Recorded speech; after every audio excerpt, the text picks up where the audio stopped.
So ಭಾರತದ ಸೇನೆಗೆ ಮುಖ್ಯವಾಗಿ ಅಭಿನಂದನೆಗಳು ಹೇಳೋದಕ್ಕೆ ಇಷ್ಟಪಡ್ತೀನಿ. ಯಾಕಂದರೆ ಪ್ರಾಣ ಅನ್ನೋದು ಎಲ್ರಿಗೂ ಬಹಳಷ್ಟು ಮುಖ್ಯವಾದಂಥದ್ದು.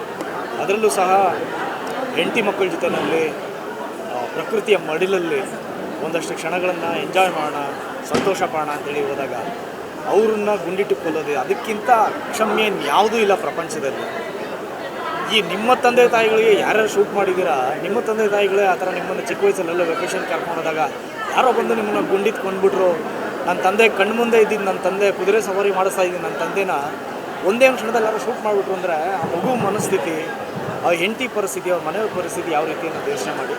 ಸೊ ಹಾಗಾಗಿ ಉಗ್ರರ ಒಂದು ಬೇಸ್ ಕ್ಯಾಂಪ್ಗಳ ಮೇಲೆ ಏನು ದಾಳಿ ಮಾಡಿದ್ದಾರೆ ಅದು ಯಾವುದೇ ರೀತಿ ತಪ್ಪಲ್ಲ. ಪ್ರಪಂಚದಾದ್ಯಂತ ಎಲ್ಲೇ ಯಾರೇ ಉಗ್ರರಿದ್ರೂ ಸಹ ಅವರನ್ನು ನಿರ್ದಾಕ್ಷಿಣ್ಯವಾಗಿ ಹೊಡೆದಾಕಲೇಬೇಕು ಅನ್ನೋದು ನನ್ನ ಒಂದು ಹೇಳಿಕೆ. ಸತ್ಯಮೇವ ಜಯತೆ, ಧರ್ಮಕ್ಕೆ ಯಾವತ್ತೂ ಜಯ ಇರುತ್ತೆ. ನಾವು ಧರ್ಮದಲ್ಲಿದ್ದೀವಿ, ನಾವು ಯಾವತ್ತೂ ನಮಗೆ ಜಯ ಅನ್ನೋದು ಇದ್ದೇ ಇರುತ್ತೆ. ತಾಕತ್ತಿದ್ದರೆ ಭಾರತದ ಮೇಲೆ ಯಾರು ದಾಳಿ ಮಾಡ್ತಾರೆ ಮಾಡಲಿ ನಾವು ಇಡೀ ಪ್ರಪಂಚದಲ್ಲಿ ಇವತ್ತು ಸಹ ಭಾರತದವರು ಅಂತ ಹೇಳಿದ್ರೆ ಎದ್ದು ಸಲ್ಯೂಟ್ ಹೊಡೋದೇನು ಅಂದರೆ ಮೌಂಟ್ ಎವರೆಸ್ಟ್ ಅನ್ನೋ ಕಾರಣಕ್ಕಲ್ಲ. This is the saint Everest. ಸಾಧುರು, ಸಂತರು, ಗುರುಗಳು ಎಲ್ಲರೂ ಇರುವಂತಹ ಒಂದು ಸ್ಥಾನ.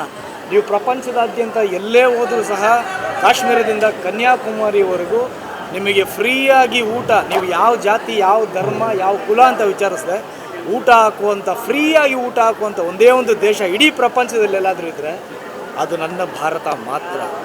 ನೀವು ಯಾವುದೇ ಬೇರೆ ಕಂಟ್ರಿಗೆ ಹೋಗಿ ನೀವೊಂದು 200 ml ನೀರು ಕುಡಿಬೇಕಂದ್ರೆ ಡಾಲರ್ಗಳ ಲೆಕ್ಕದಲ್ಲಿ ಕುಡಿಬೇಕು.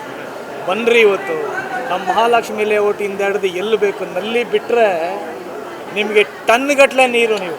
ನೀವು ಸ್ನಾನ ಮಾಡ್ತೀರಾ, ನೀರು ಕುಡಿತೀರಾ, ಏನು ಮಾಡ್ತೀರಾ, ನೀರು ಅನ್ನೋದು ಹಂಗೆ ಹರಿದು ಹೋಗ್ತಾ ಇರ್ತದೆ. ಸೊ ಇದು ನಮ್ಮ ಭಾರತ.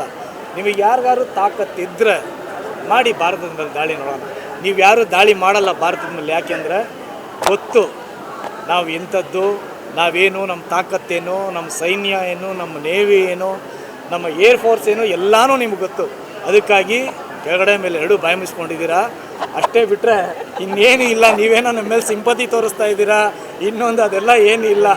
ನಿಮಗೂ ಇಂಡಿಯಾ ಅಂದರೆ ಫುಲ್ ಡರ್ ಇದೆ ಎಂಟೈರ್ ವರ್ಲ್ಡ್ಗೆ.